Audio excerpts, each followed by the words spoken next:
Salut les gars, dans cette vidéo nous discuterons des dernières mises à jour concernant le nouveau cyclone qui pourrait affecter les Mascareignes. Regardez cette vidéo jusqu'à la fin pour avoir une meilleure connaissance, merci. Un 6S devrait se déplacer généralement vers le long du côté sud de la forte dorsale quasi-équatoriale au nord au cours des premières 24e heures de la prévision. Après 24e heure, la dorsale quasi-équatoriale commence à se désagréger au nord du système, générant une faiblesse de la pente de direction. Dans 36e heure, une dorsale migratoire passant loin au sud se construira vers le nord-est, fusionnant finalement avec un lobe oriental de la dorsale quasi-équatoriale centré vers un 0,75e, générant un solide mur de crête s'étendant le long d'un axe sud-ouest-nord-est à partir de 1,0 à 3,0. Un 6S n'aura pas la force de s'enfoncer dans cette crête profonde et empruntera à la place le chemin de moindre résistance et tournera brusquement vers le sud dans 36e à 48e heure. Un 6S se dirige ensuite vers le sud-sud-ouest au cours des 4e prochains jours, généralement vers les îles Mascareignes, le long du côté ouest d'une dorsale complexe qui se développe dans l'océan Indien central. D'ici la fin de la période de prévision,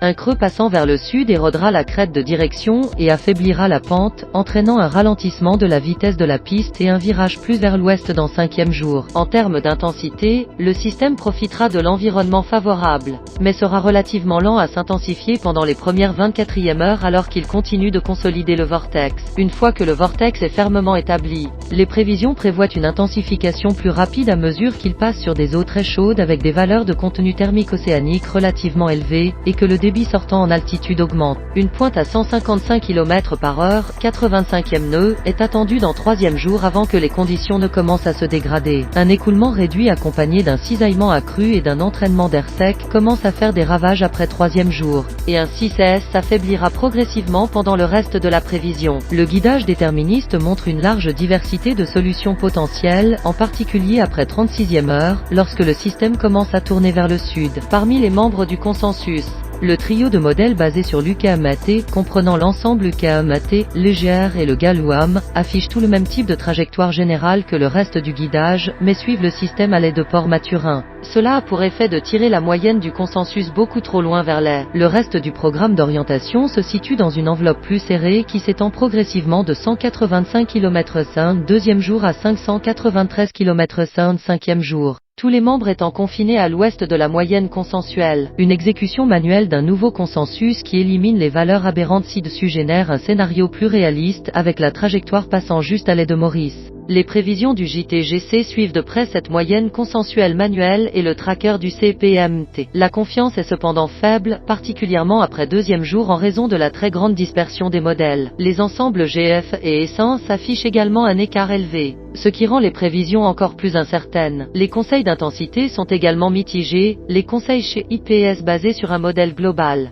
Le modèle COMPSTC, NavGem et AGRF montrant beaucoup plus d'enthousiasme que les autres modèles à méso-échelle tels que AFASA et le COMPSTC basé sur GF.